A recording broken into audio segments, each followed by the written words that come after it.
I was once upon a time pumping superintendent at Loveday, and was responsible for the refurbishing of the Humphrey Pump and setting up these gas producers. These gas producers are not the original gas producers of the Humphrey Pump. They're much smaller. They came from Matoa in Victoria, and they operated supplied the gas for the Matoa coal stores. It was an abattoirs, and the gas producers supplied the power for the auxiliary plant, which drove the ammonia pumps for the coal stores, and also for the auxiliary power that they use for sawing up the meat and whatnot. Now, back in 1986, when the department decided to restore the unit, the pump, there was no gas producers on site. They'd all been demolished, and so as we could obtain a suitable fuel to operate the pump, we needed a gas producer of some sort. And some people came through from Victoria, and they were viewing the Humphrey Pump while we were doing the restoration, and they were saying, well, what sort of fuel was I going to use? And I said, well, we're talking about using a modern day gases with a carbon dioxide saturation installation, so that we could reduce the calorific value of the gas from 2200 down to 150. So this bloke said to me, he said, well, why go to all that trouble? Why don't you put in a pair of gas producers? And I said, well, if you know whether there's any gas producers, let me know and we'll see if we can get them. And he put me onto these gas producers at Matoa. So that's how the department bought them. We went down with the trucks and lifted them out and brought them back to Loveday, where they've been refurbished and set up here. Now, the gas producers haven't got the capacity to run the Humphrey Pump in a continuous form.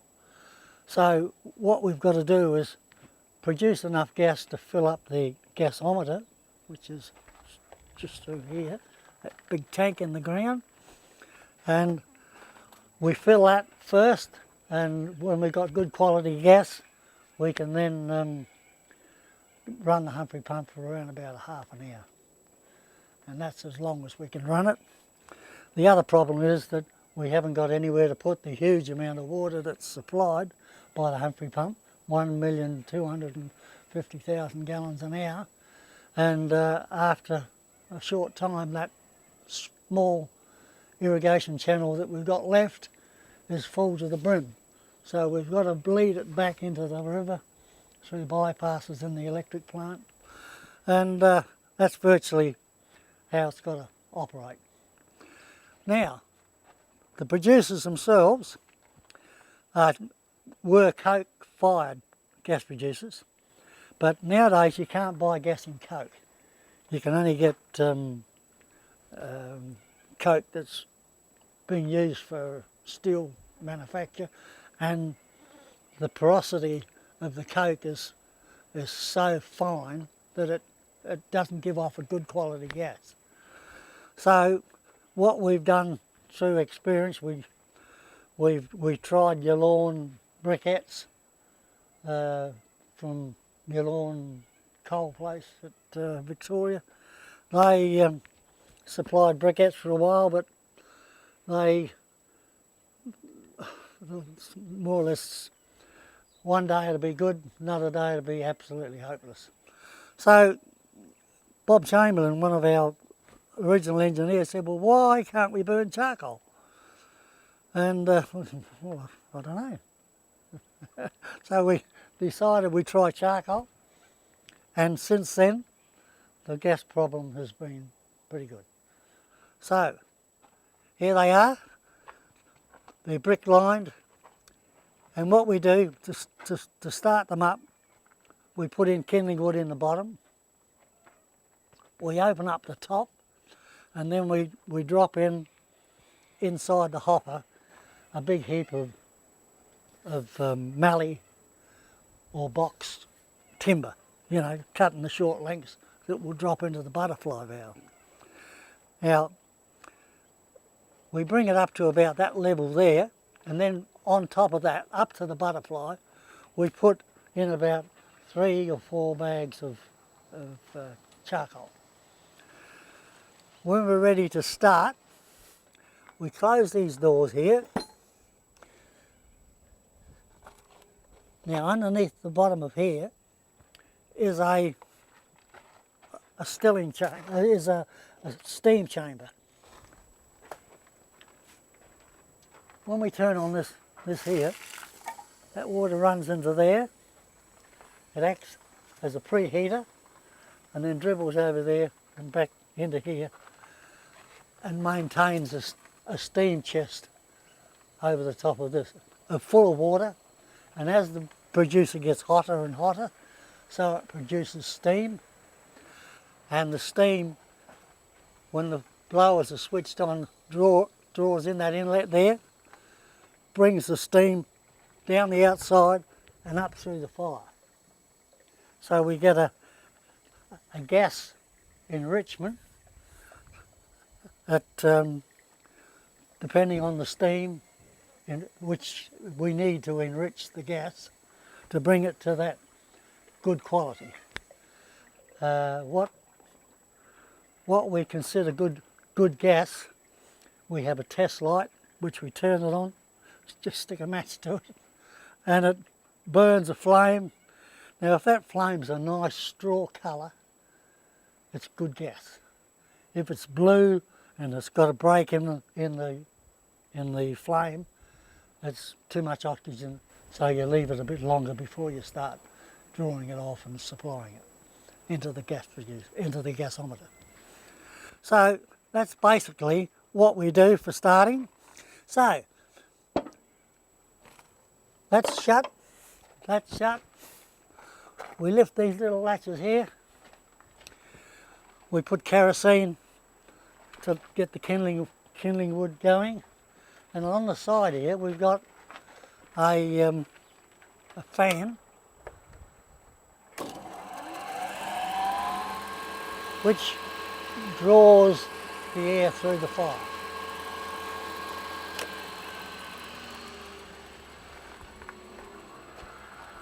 So as you can see, it goes in that inlet there, comes across the top of the steam jacket. This gas producer, it comes down here into the bottom and then comes up through the fire, and it's drawn up with the fan.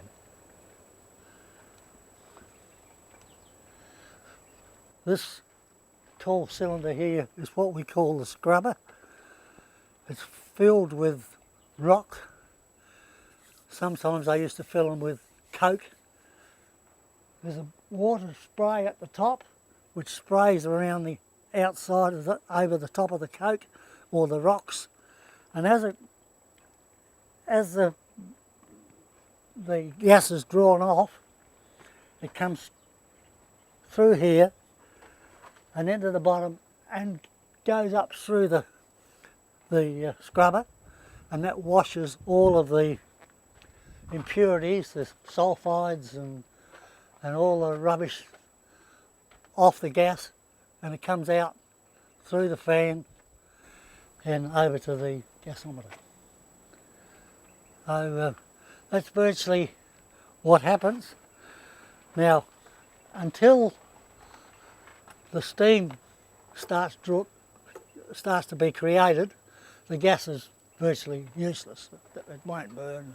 It's just like having a lighting up your fire at home, and it smokes like crazy for a while, but once it gets burning and it's got plenty of heat, well, the gas improves and then you'll find that the colour of the gas will get stronger and stronger until it's really good quality. The next thing we do is we start up the old gas engine over here, the old Crosley. The gasometer, we fill that up, and then we oil up the old Crosley gas engine. Back in the olden days, the blokes used to pull on that belt by hand and try and start the motor. But in those days we had a free running pulley, a loose pulley.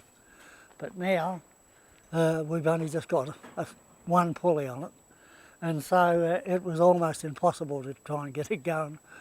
And so we put this old starting gear here, and what we do is to start the engine, we start that wheel running off that 7.5 horsepower motor. We jack it up with a pump, it pivots onto the flywheel, and it drives the flywheel around. And then we drop the compression lever here, and if the gas is good, choof, choof, choof, and away she goes. And that drives all the auxiliary power that we require inside the pumping station. The compression lever's there. We just let that drop, and that brings up the full compression.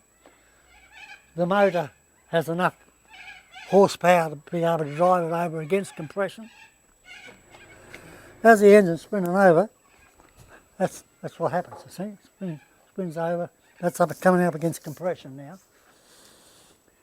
We'd have to hold that compression lever up. So the motor starts driving this around like so.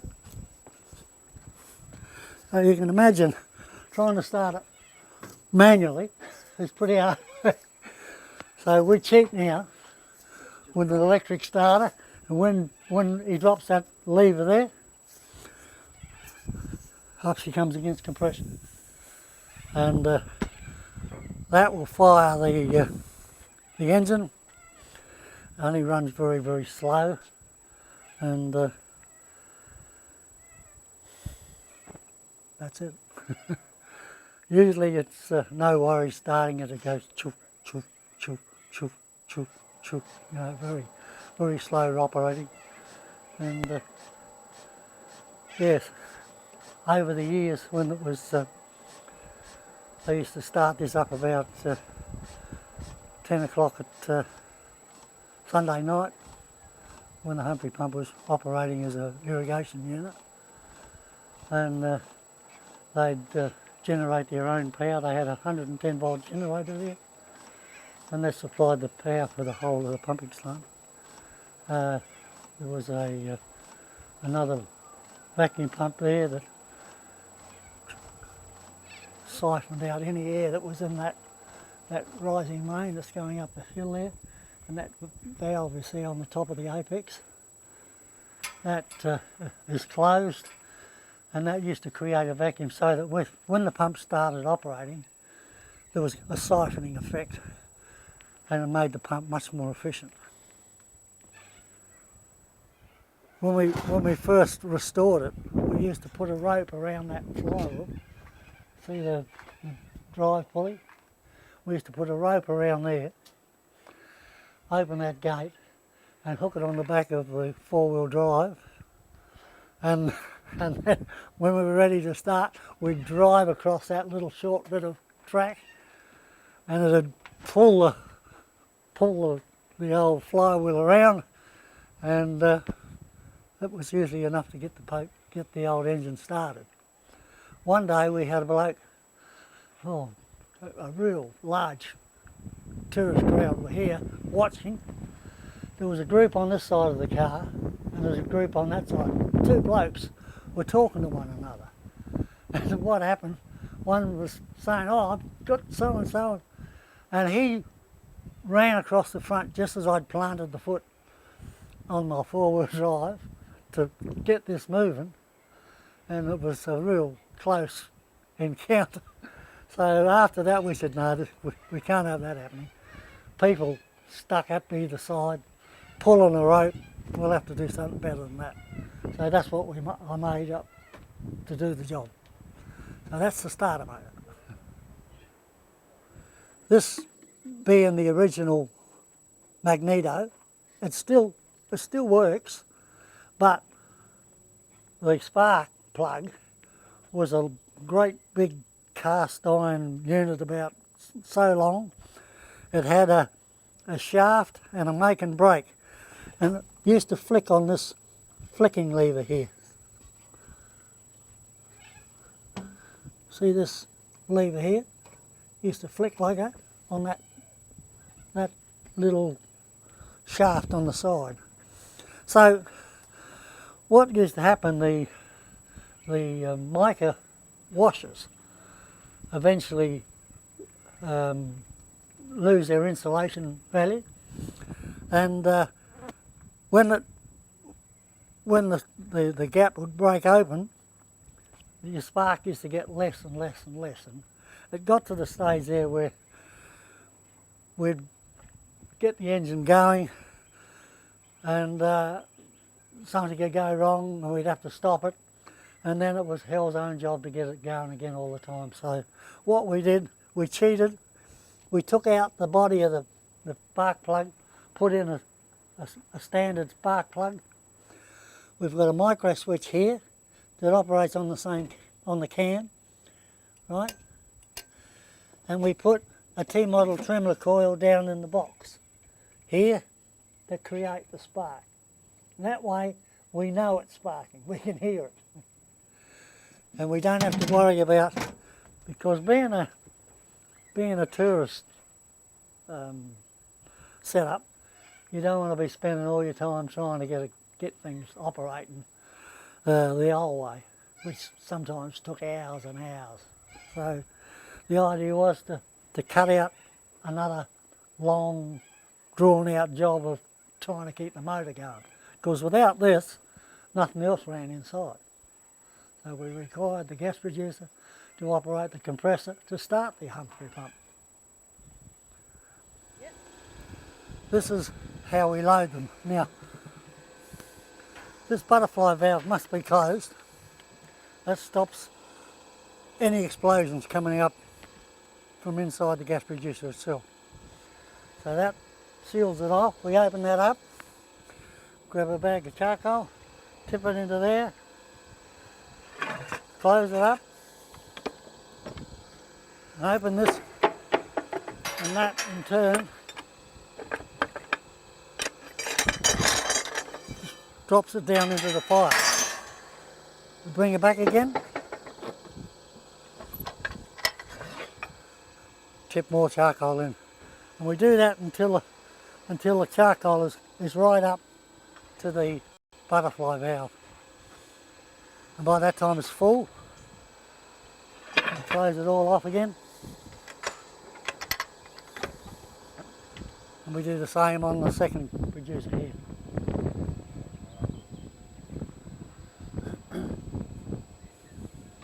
Now as the gas is drawn off, and we blow it all off to atmosphere. See that white pipe there? As we start up, it's all rubbish, all the product of the fires. So you just blow it off out to atmosphere. Now when the gas quality comes good, and we use a test light just to check the quality of the gas, once it burns properly and is a good enough quality, well then we allow all the gas to store up inside the gas producer, in the gasometer. Now when it gets up around about half full, well that's only about a third full at present. When it gets around about that level, we've got enough gas in there to start up the gas, the Crosley. And that's the first thing we start up. When that's going, chuff, chuff, chuff, she drives the shafting and all the auxiliary plant. gasometer floats on a water seal. There's no bottom in it, so the gas is pumped in on the top of the water, and as it comes right up, the water seal just stops the leakage going out through the bottom of the gasometer. So when the gasometer's chock-a-block full, that rod alongside that counterweight you see there comes up, hits that stop, and it closes the butterfly valve and stops and shuts down your fires. So even though your fires are still burning, they're not putting any more gas into there because the back pressure just comes off that butterfly valve. This is the expansion chamber. Originally, the Humphrey pump didn't have a gasometer. They relied on the volume of gas coming in, and that was the whole volume of gas, other than what was being produced from the gas producers. So a lot of the early day problems that we had when it took them about 3 years, I think, before they really got satisfactory running out of it. But when they blew the side out of the head in 1928, they decided that something has to be done to have a better quality of gas. So while the plant was shut down for 12 months, and they ordered new cast steel heads to replace the cast iron ones, they put in the gasometer, which gave them a much bigger volume of gas to draw from, and then this was just didn't become necessary to keep the pressure on this the whole time. But that was a lot of the problems they had originally with the initial trying to run the plant in 1925. They had 2 or 3 days of operation, and then they'd have problems and more problems, and this went on for 3 years. And in 1928, they got the pump operating, and then after about half an hour, it cut out, and they surmised after the investigation that it was the cushion. It wasn't the explosion that blew the side out, but the cushion stroke on the engine, it's just like a water hammer, that is, and it pumped and it blasted a chunk of cast iron out the side of the combustion head, about so big, straight out the side of it.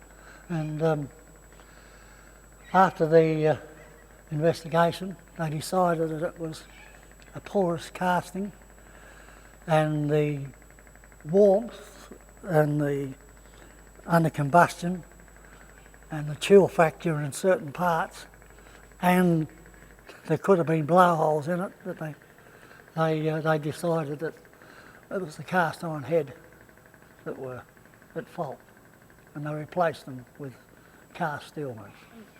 When the gas reducers are first lit up, the gas is useless. It's only just smoke and rubbish. So to get rid of it, you just blow it out to atmosphere. Right? Now when the gas quality gets good, we shut the valve, right? And that puts all the good gas into the gasometer.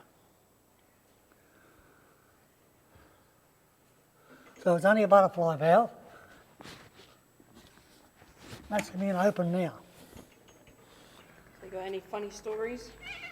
Well, what happened when it wasn't a funny story actually, it was quite a serious one.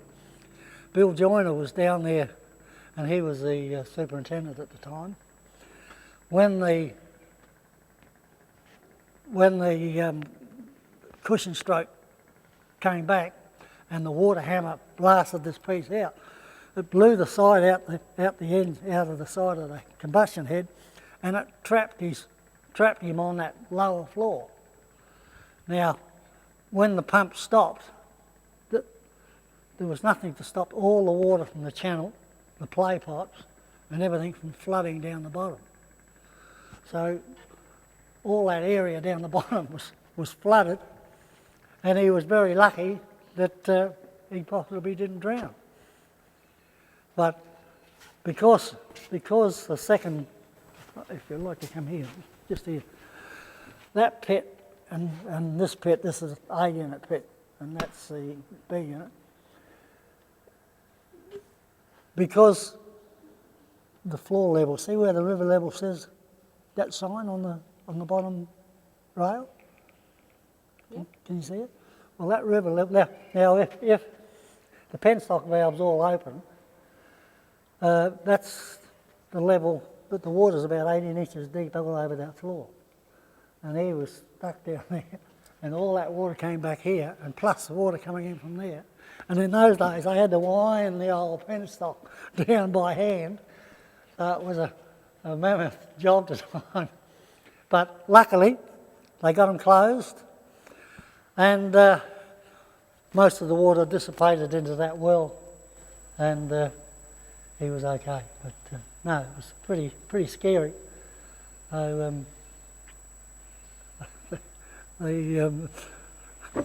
Like we sort of laugh about it a bit now, but it was pretty serious stuff in those days. This is the penstock valve here. Back in the old days, it was like this one here. And to be able to operate it, there was a handle on here, and they used to wind it, and there was something like 60 or 70 turns of the handle to get it from shut to open. So when we started in 1986, and we found out that we couldn't run the pump continuous, it meant that if we started the pump 6 or 8 times during the day, 6 or 8 times we had to wind this handle up and down, and blokes were like, and if you had an emergency, and I had to get it down quick, it was heart destroying. So what I did was, we had this was a spare, what we call a valve actuator, electric valve actuator, and it used to operate on one of the Berry pumping station valves. We took that, mounted it up on here, and so we can do that from the bottom now, and we can control that penstock valve. If something goes wrong and we need to shut it quickly, it's to push the button down the bottom, or it can be done manually up here. So instead of the men dropping dead with a heart attack trying to manipulate a handle, that's what's taken its place. But that was hard work, I can tell you. I can remember the first days we did the testing, you know. I said to Pasco, God almighty, I said, we had a stoppage and we had to get it shut quick because it was flooding the floor, and I had to rush up here and get this thing shut down. I said to Pasco, there's no way that I'm going to be able to get up and down that steps here and shut that down and work on the pump. You're going to have to find a better idea than that. So we come to light with this actuator, and it was a godsend, an absolute godsend.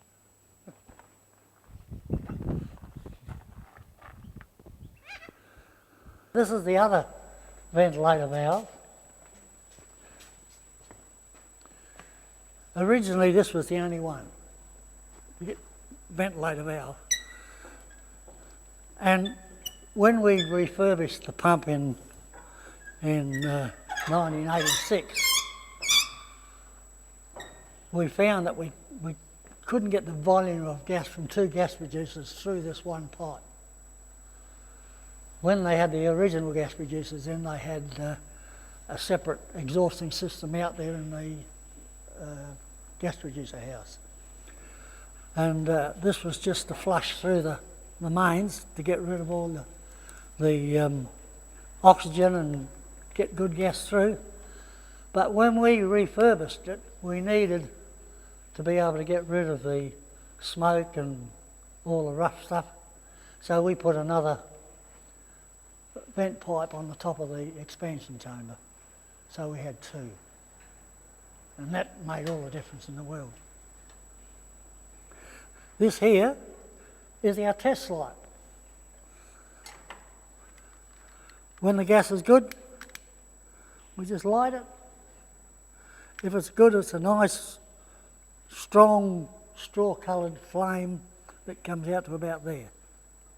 If it's no good, when it's turned on, you've got a blue flame out here and a break in it, a break in the flame. But that's more or less the colour a straw colour that we like to have. And then we reckon the gas is good.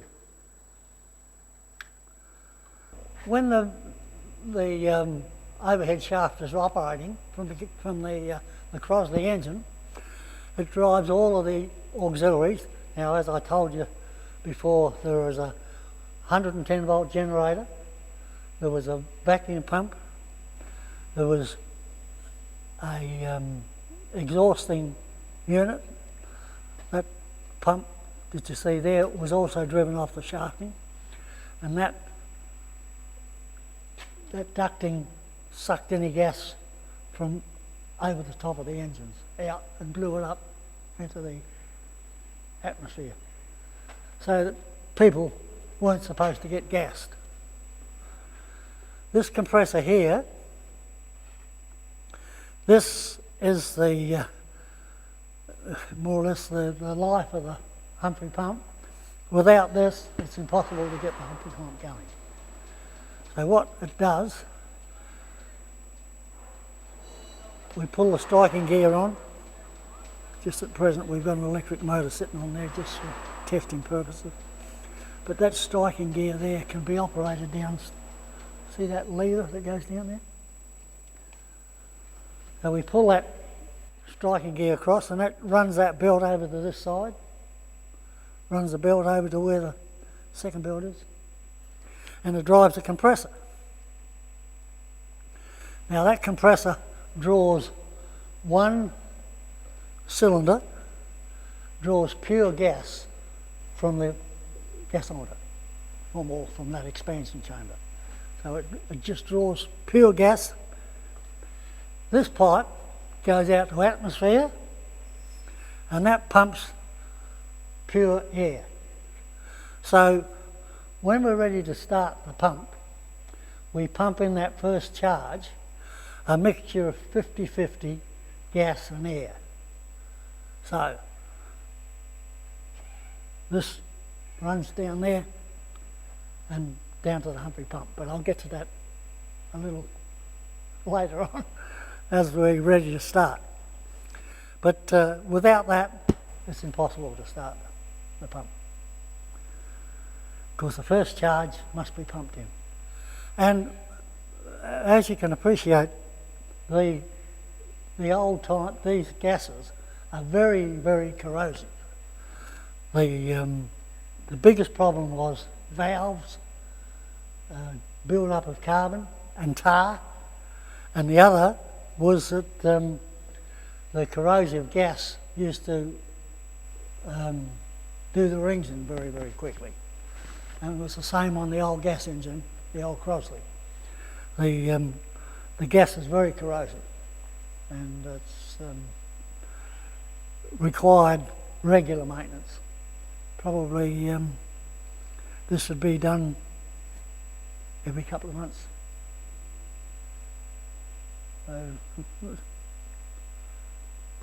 What we normally used to do is take the crankcase off, lift the cylinders off, and replace the rings when they required it, do the valves, and the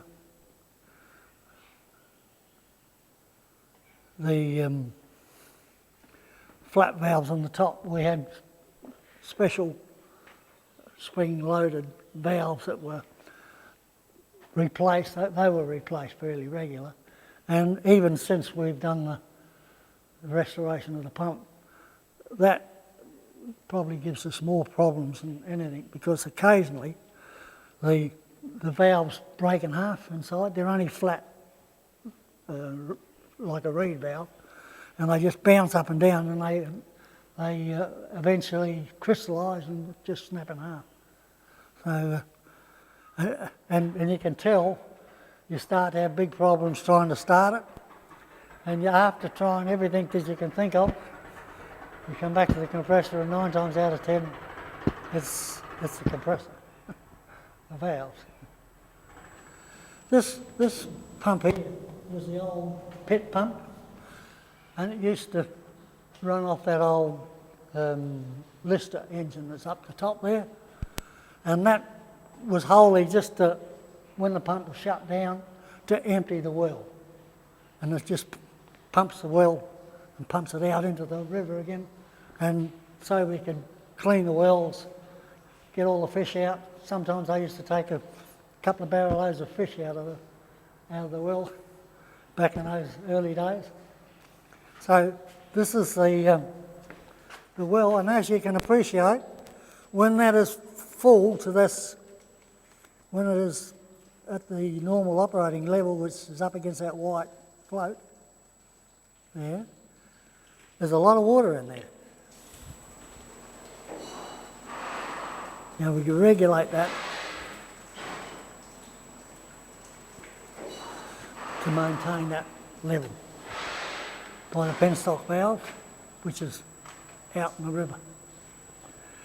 When the pump shuts down, to start up this shafting here, well, nowadays we've got a submersible pump that fits down the bottom and it just does the same job. That was another big problem we always had. The belts were forever breaking, and you know, it was another hassle on operating days, because if you can't get the pump started and you've got to shut that penstock valve down, there's always a certain amount of leakage, and it keeps on coming up. And when the water gets up too high, you can't get a big enough volume of gas inside the combustion head to start it. So you've got to bring that level back down so that you can get a bigger volume of gas into the combustion head. Now on the top of the engine we've got 6 valves here. These are called scavenge valves. Now they just draw fresh air in from the atmosphere. The scavenge valves. These here are mixture valves. Now when that lock is open, these valves will open up. Now they're all spring loaded, so they're always closed. So the only way they can open up is if a partial vacuum is created inside and they're sucked open. Get that? These 6 little ones here are just mixture valves. They let in a bit more air. Now if you've got very strong gas and you're getting pre-ignition, you can allow these to open up more and let in more fresh air to saturate the gas. But once you've got good gas, you never have to change them at all. So the spring pressures on each of these, it takes a 4 ounce weight so that they're just open. So there's not a great deal of pressure on there to hold them closed. So the settings are just with 4 ounces of weight, and these are 2 ounces. Now these 6 around here are what we call the exhaust valves. Now they're spring loaded, so they're always open. So to start the engine, in the first place, you have to, see?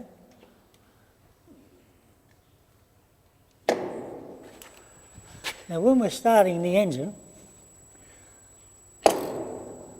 all of those Dennis is holding the rod back, and all those locks locked and closed. Get that?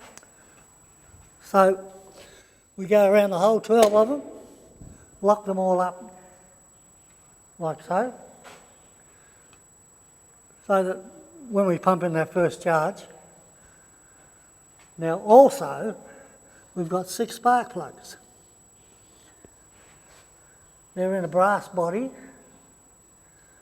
and they fit in, and you'll notice that they're set below the mixture valve. The reason for that being, when they suck in the next charge of gas, any moisture that may be across the points are blown off with the suction of the incoming gas. So it dries them off, so you don't get a non-firing plug. Right, now 6 of those, all set below each mixture valve. Now that's what the spark plug looks like. And this is just that's the type of plug. It can be dismantled by taking that out and drawing out the electrode. It can be cleaned inside. And back in the old days, almost all plugs were built the same way. Now, this one hasn't got the make and break on the top because we've got an adjustable one here, see?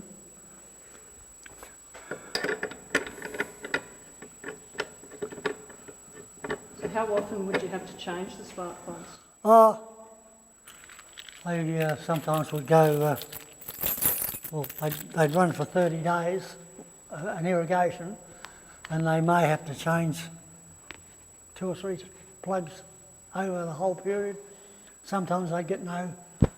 At one stage they tell me they ran 34 days non-stop without a stop. So once the coils and everything were modified to T-model, like originally they were Bosch coils, and they were always giving trouble. And that was a lot of their problems in the early days. And back in the 1930s, someone said, well, why don't we try a T-model tremolo coil? And so they did, and worked perfect. So they brought a full set them all up, and I think they had one of the best non-stop irrigations that they'd ever had up until that stage. So a lot of it was to do with the spark. Now this is our tester. This not only tests our T-model tremolo coils, but it also tests the length of the spark, see? And if we put that on the spark plug, it'd go.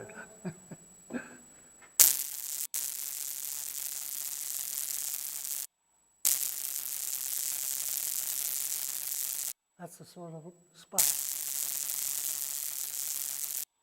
And these vibrate, those points on the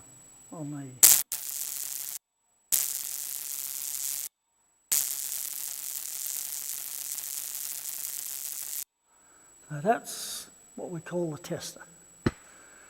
We pull the spark plugs apart, draw them out, clean them, and then reset them. And by resetting them,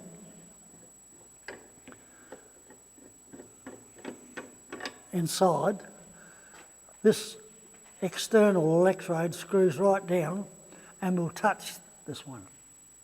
But to intensify the spark, you always back it off.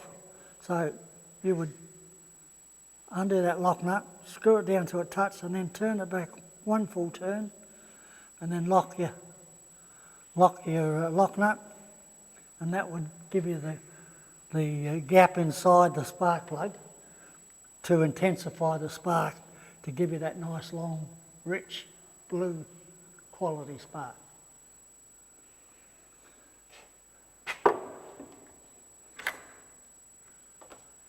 So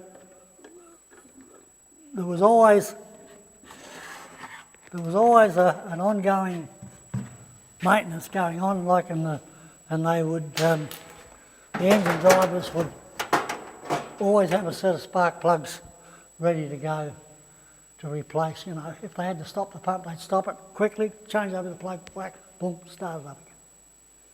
And that's how it. Inside this box here is where all the T-model trimmer coils. Oh, look, I'll put them in so you can see.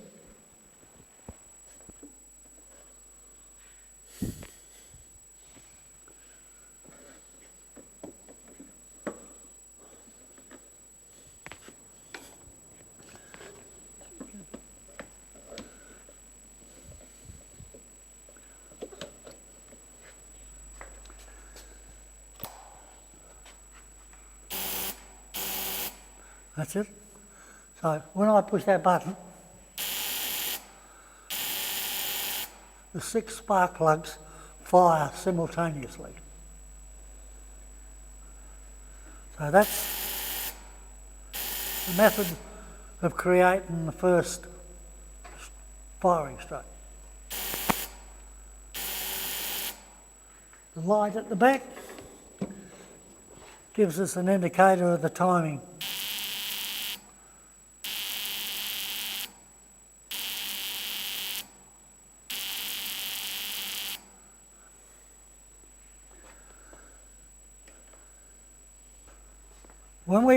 When we're ready to start the pump, we've got good gas, we've tested it at the gas line, and we're ready to start. So all our top valves, if you know, they're all closed because they're automatically kept closed. The exhaust valves have been manually locked, ready for starting. So to get the pump ready to start, we've got to have to make sure that the suction chamber is full of water up to the float level. Remember we did that before? The water level needs to be up to the white float level. That in turn, if you like to come over here, floods the valve chamber, which is how the water gets into the pump.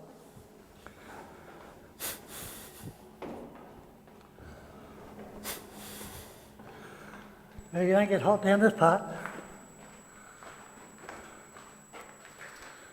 There are 450 flat valves in here, and if you look up inside there,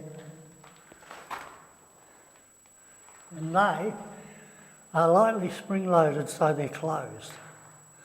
Now when the pressure of the water is on the outside of them, it opens them up and floods this valve chamber internally so that you're full right up to that float. See the float there? So the water's up to there.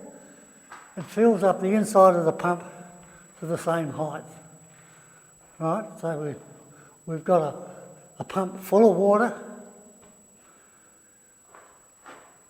more water that can flow in as well after the first fire, and this manhole of course is on, so that, and that's the manhole that goes on there. Back in the days when valves needed to be replaced inside the valve chamber, we had pipes. We used to poke through there, and we had a special scaffolding made up. Now, those valves are in sections. They're a bank of valves. I don't know whether you can see them all, but they're all in a section. There's about, I think there's six on each bank. So you can take that whole bank out. They got stainless steel springs on them. Originally had brass ones, but they used to crystallise and break. So that was a big problem in the early days. So they changed them all to stainless steel and they've been pretty good since then. So, to do maintenance, the engine driver or the maintenance man would stick his head and shoulders in there and slide in. Through the spark plug hole at the top, we'd drop a rope. He would grab hold of that rope and he'd pull himself up and straddle those pipes. And then while he was there, another bloke would pass in the scaffolding planks and they'd build a platform, and that's how the maintenance was done internally inside the pump. Back when they designed the pump in 20 to 25, it was ready to operate. But when the pump was originally on, that first floor you see up here was the original floor level, and that was designed before the lock was built. So the pump was designed to operate at a certain level, and then the war broke out, the First World War broke out, the contract was cancelled, and it wasn't until 1918 or 1919 that the pump order was accepted and they built them, and they landed here in 1920s and assembled here. But that was the level that they were assembled at, and they were designed to operate at normal river levels. But then they built Lock 3, and Lock 3 brought the pool level right up quite a bit higher, and that was another reason that the pump would never come up to its efficiency in its early years. They had not only problems with the construction of the pump, but they had problems with the river level height. So after that accident, when the combustion head blew out the side, not only did they fix up the cast steel combustion heads, but they also put in this spacer, see this 6-foot spacer here, and lifted the pump another 6 foot higher. And that in turn increased or it actually lowered the efficiency, but it made it so that the pump was far more efficient than it was before. So that people could come down here and have a look at the pump after we restored it in 1986, we needed to make sure that it was safe. So what we did was take out the sliding penstock valve at the end of that pipe and put in a 2-inch steel bulkhead, and that's bolted to the end of the pipe so that there's no possibility of any leakage coming inside the pumping well. So, and then we built this catwalk so that people could walk down safely, and flooded it so they could walk around and see the whole works, because this is the nitty-gritty. This is where the water comes in. Incidentally, while you're on that floor level there, you're about 23 feet below river level, and that's the normal river level there. So if that penstock was removed and that one was open, the water, you'd be walking around in 18 inches of water over this floor. For the starting procedure, that valve there has got to be closed so that the pressure inside the pump. This is the control valve, which allows the first charge to be pumped in. If if the charge is not good enough, we usually open that up, turn on the compressor and let it flush through. And then to start the pump, we always shut it. So that's got to be shut. These two chains here are what we call the gas valve.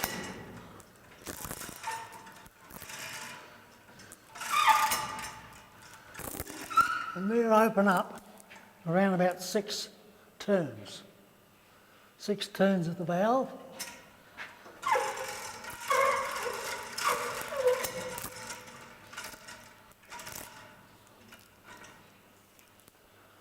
This one's number 2. So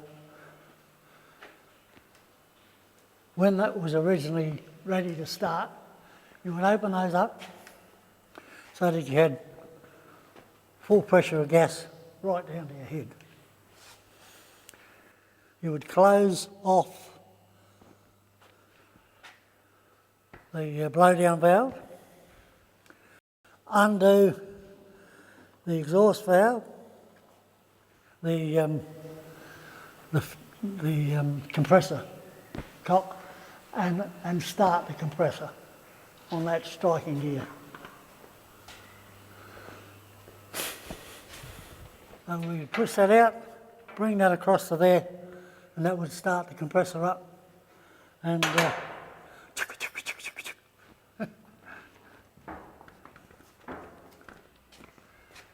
so that's how that first charge is pumped in. That valve there is coming direct from the compressor, so it's pumping into the combustion head a mixture of 50-50 gas and air.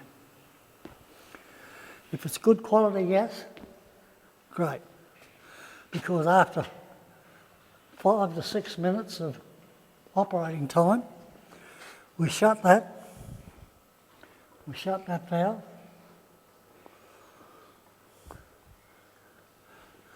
switch on the ignition, and push this button here. And you hear the... Now, the resulting explosion, if the gas is good enough, the resulting expansion forces the water, pushes the water down the play pipe. At the same time, as you're pushing that button in, you virtually see the expansion of the gas on the valves.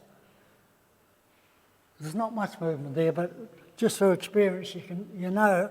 And at that time, if you watch those exhaust valves, those 3 that are pulled out, you push this lever forward and they all open up.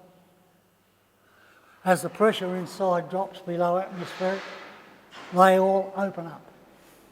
The partial vacuum is created by the inertia of the water being forced down the play pipe. And the water goes whoosh. The vacuum is created, and when he pushes this lever forward, he not only unlocks the exhaust valves, but he also locks the gas valves and unlocks the scavenge valves. As you can see, that's pushed forward, the scavenge valves can suck open, and because of that vacuum that's inside, they suck open. And inside the pump goes a guts full of fresh air.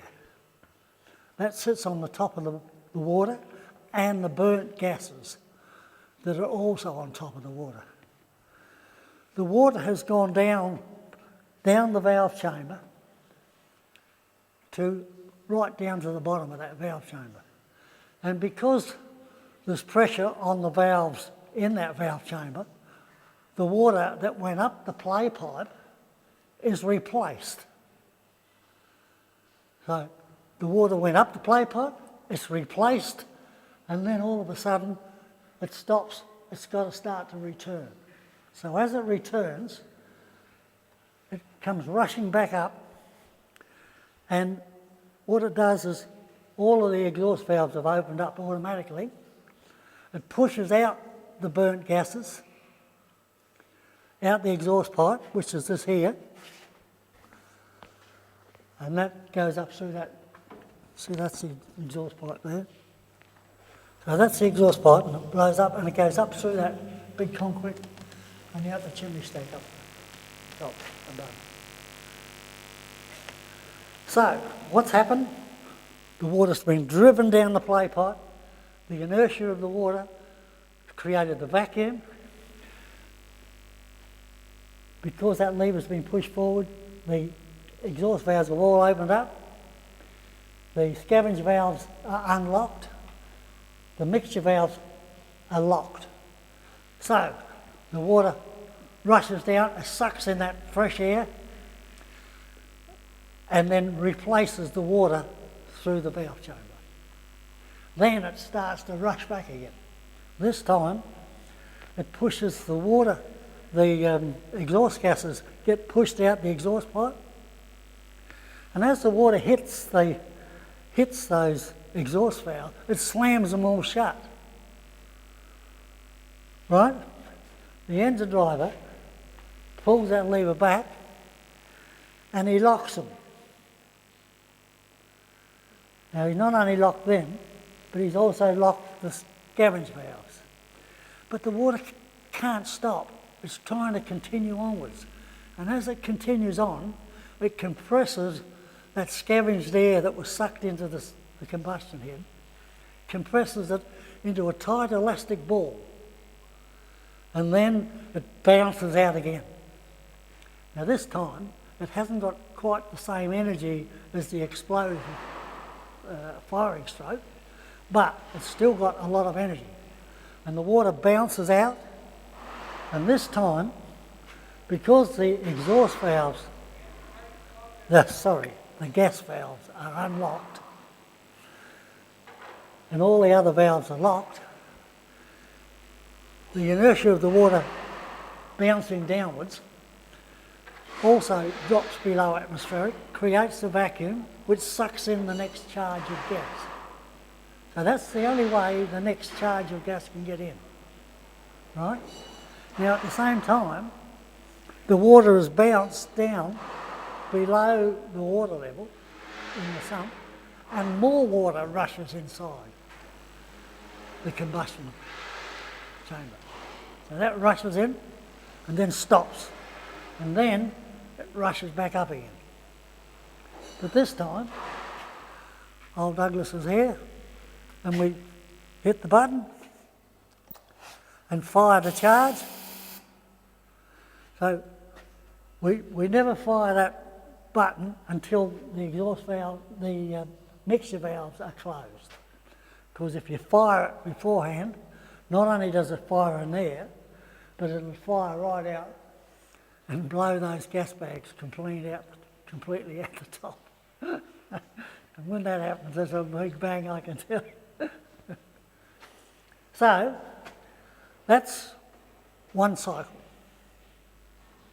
From then onwards, we manually, the engine driver manually fires the charge, unlocks the valves, locks the valves, and he continues this operation for around about 8 or 10 cycles. Right? Because you have to start to get momentum in the play pipe. When this momentum gets going and the water gets up higher in the tower, this pipe senses the pressure from your combustion head. So the changing pressure inside reacts on this power valve. Now it's only a leather bucketed power valve, and that in turn moves this lever backwards and forwards. Right? The changing pressures inside from each stroke. Now initially we're operating this manually, right? and firing the charge at the right time. But after the water starts to get up into the play pot, it reacts on here and starts doing the same thing automatically. So this is what we call the operator. And it operates that lever, and as you can see the capstan in the middle, the capstan locking, unlocking the valves, that little capstan, and all those rods are attached so they lock and unlock the valve at the right timing. The sparking device is a little bit different. We have a wiper blade here, and we've got another blade there, which is an ebonite strip with a copper band around the middle of it. When that lever goes forward like that, that is the compression stroke. So it's got more pressure on in the cylinder, and it pushes that copper band in line with a little piston inside there. And the water, or the pressure on this pipe here, pushes up the piston and bang, holds that across there like that. And at the same time, it wipes that set of contacts there, creates the circuit on the T-model trimmer coil, and zzz, you get your high tension spark. So, this Heath-Robertson device here not only operates the valve mechanism, but it also operates the sparking mechanism. And once the oscillating column of water is moving backwards and forwards, it's continually being replaced in the sump, inside the motor, inside the engine, and it dissipates out into the channel. Out into the channel there, and it virtually takes over and runs automatically. So the engine driver just keeps his eye on things here. Back in the early days, when they had a 110 volt system here, this was the battery charging device. That's the old rheostat. The battery sat out on the floor here, and they had the leads running across there. Not only did they charge the Humphrey battery, but they also used to, on Fridays, charge all the town people's batteries that had the old vibrator battery sets on their radios in those days. And so they were usually, Fridays was battery charging day, and everybody had their batteries charged up. So this was all done together. These globes were all resistances. The rheostat was set up depending on what load you had on your batteries. We also had lighting right through the gas producer house, the engine house, and the Humphrey building. It was all 110 volt lighting back in those days. And it was all fully self-contained by its own auxiliary plant. This drawing here probably explains far more than what I can tell you, because we are now standing up in this area here. That's where we were, down by the combustion head. And that blue indicates what happens when the pump is operating. So when we flood that chamber, that water fills to that level there. When we close off these exhaust valves here, we've got that level to that level there where we can pump in that first charge of gas. So it's a pretty big area. We pump that in for about 6 minutes, and 6 minutes with good gas seems to be plenty of time. Then we fire that first charge, and as I explained before, that surge of explosion forces the water down to this area. So the water rushes down to there, a partial vacuum is created, that lever's pushed forward, the valves are unlocked, and when the pressure inside drops below atmospheric, they all open up automatically. The partial vacuum that's created prior to this draws in fresh air, and we have on the top of down in this area here, and at the same time, the water that went up the play pipe is replaced, continuously being replaced. So that was replaced, and then as it rushes back, it pushes the exhaust gases out, hits the valves, slams them shut, continues on, compresses that scavenged air to a cushion and bounces back again. But this time it bounces down to that area. We've unlocked the mixture valves, and locked the exhaust valves and the scavenge valves. And at the same time, as that water bounced out on the cushion, the water that went up the play pipe is replaced again. So you have a 4-cycle operation with each movement, like you've got a long firing stroke, a short cushion stroke, and which is supposed to be, according to the experts, the perfect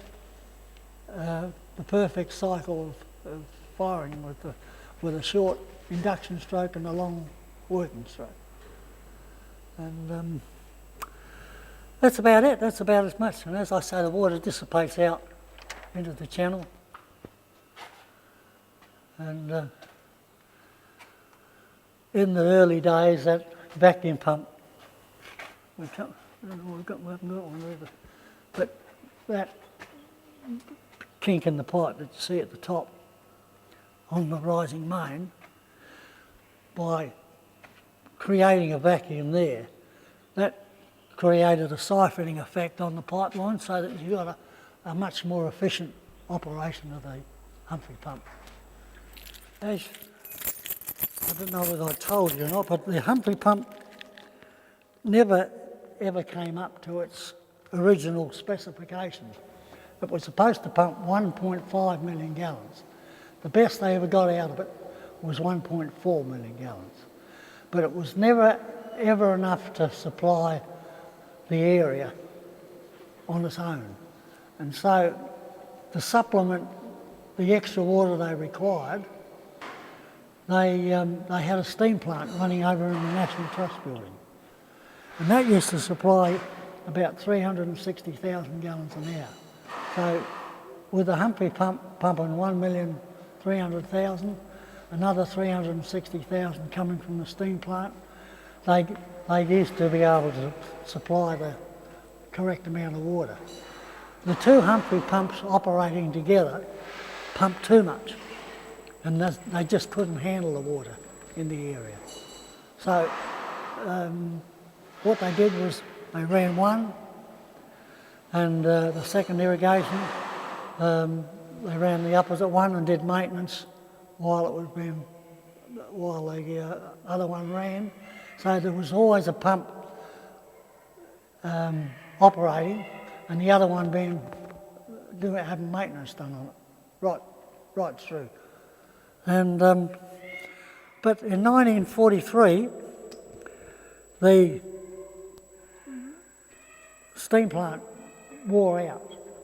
They had to replace the boilers, they were condemned, and the rising main was condemned, so it meant replacing the pump, the rising main and the boilers.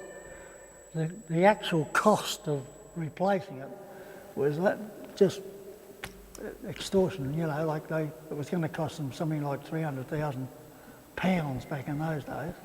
So they did their mathematics and worked out that they could put in an electric pump which pumps the same amount of water, 360,000 gallons an hour, and that was supplied by power from the Loveday pumping station.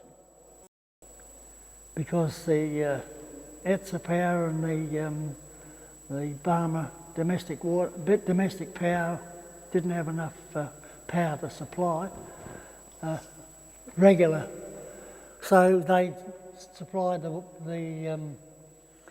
the power for this one from Loveday, which already supplied the power for Kingston and Marook pumping station. So Loveday supplied Marook, Kingston and Cobdogla for a short period until ETSA, ETSA diesel started up and they put 2 diesel out at Loveday too, and they supplemented the power supply. That was before Port Augusta came online. Now, 1952, 56, they were having great difficulty supplying continuous water through the area because the Loveday camp shut down, and all of those blocks were carved up into permanent plantings. To supplement the income, all the blockers continued to grow veggies out there. Now, veggie growing, you require water at least once a week. Permanent plantings, they used to guarantee them irrigation water every 3 weeks. So there was never enough time to do any work on the Humphrey pump. They couldn't run the Humphrey all the time. So they operated the electric one here. They put in this bi-rotor pump, and the reason it's a bi-rotor pump, Thompson's at the time didn't have a big enough pump casting to make it into one unit. So to be able to get the correct amount of water, they put 2 pumps together, and they call it a bi-rotor pump on one shaft, and that pumps 610,000 gallons an hour. So we had a pump that would pump almost 1 million gallons an hour for veggie growing through the area, in between general irrigations. Then, when the Humphrey closed in 1965, they put in this Harlan, and that took the place of the Humphrey pump. And that unit pumps exactly the same, 1,250,000 gallons an hour. So once the Humphrey stopped, there was a pretty flexible little station here. It was just a push of the button. When they stopped the Humphrey pump, they got rid of another 2 more blokes off shift. There were 6 blokes lost their jobs, and the engine drivers became motor attendants, and they operated the switchboards here.